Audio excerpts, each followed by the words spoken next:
నేను అతనికి అన్నీ చెప్పాను ఎలాగా ఏంటి అనేది, దీనికి కర్త కర్మ క్రియ మొత్తం ఆయనే అలాగే అని ఆ సందర్భంలో చెప్పుకొచ్చారు. కోటరీ ఒకటి ఉంది అనేది. అంటే ఓకే, వీళ్ళ కోటరీ అనాలో లేదంటే జగన్మోహన్ రెడ్డి నమ్మిన బంట్లు అనాలో వీళ్ళందరూ వీళ్ళ ద్వారానే మొత్తం ఈ వ్యవహారం నడిచింది అనే ఉద్దేశంలోనే ఈ 12 మందిని ఇప్పుడు అరెస్ట్ చేశారు. వాళ్ళు ఇప్పుడు జైల్లో ఉన్నారు. నేను అనేది అదే, అంటే జగన్కి దగ్గరగా ఉన్న వాళ్ళు, అత్యంత సన్నిహితులైన వాళ్ళు, విజయసాయి రెడ్డి గారు ఏదైతే అప్పుడు చెప్పారో ఇప్పుడు అదే జరుగుతుందా? అలాగే మొత్తం అరెస్టులు అయినాయి. ఇప్పుడు 12 వరకు కూడా అదే తరహాలో అరెస్టులు జరిగిందా? ఇప్పుడు 13వ వ్యక్తి కూడా అదే తరహా వ్యక్తి అరెస్ట్ కాబోతున్నారా అనేది అలా చూడొచ్చా? అట్లా కాదు, అసలు దానికి దీనికి సంబంధం లేదంటున్నా నేను. ఆయన ఒక టిప్ ఇచ్చారు, తనకు ఒక కోపం ఉంది. ఇప్పుడు వైఎస్ఆర్ కాంగ్రెస్ పార్టీకి సంబంధించిన ప్రతి కార్యకర్తకి తెలుసు నెంబర్ 2 అన్న పేరు ఎవరికి ఉంది, విజయసాయి రెడ్డి. ఆయన కోటలో నెంబర్ 2 అనుకుంటాడు. అదే అనేది. అప్పుడు మిగతా వాళ్ళు కూడా కాదు కదా.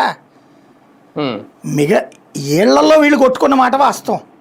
సజ్జల, మిథున్ రెడ్డి వీళ్ళందరూ ఈయన మీద నెగిటివ్గా చెప్పారన్నది ఈయనకున్న ఫీడ్బ్యాక్. కాబట్టి వీళ్ళల్లో వీళ్ళు కొట్టుకున్నారు కానీ వీళ్ళ మాట ఆయన వింటాడా? అది కదా లాజిక్. ఎవరి మాట వినరేమో ఆయన ఒక రకంగా. జగన్ అయినా చంద్రబాబు అయినా ఎవరి మాట వినరండి. మోడీ దగ్గర ఒక కోటరీ ఉంటది, ఎవరు? అమిత్ షా. అంతే. నడ్డా వీళ్ళు ఎవరు కూడా కోటరీ కాదు, ఓన్లీ అమిత్ షా ఓ సలహాదారు. అంటే ఓ రకంగా వాళ్ళిద్దరూ ఆత్మ, అంతే. కానీ ఒకటి సార్, జగన్ ఇచ్చే ప్రయారిటీ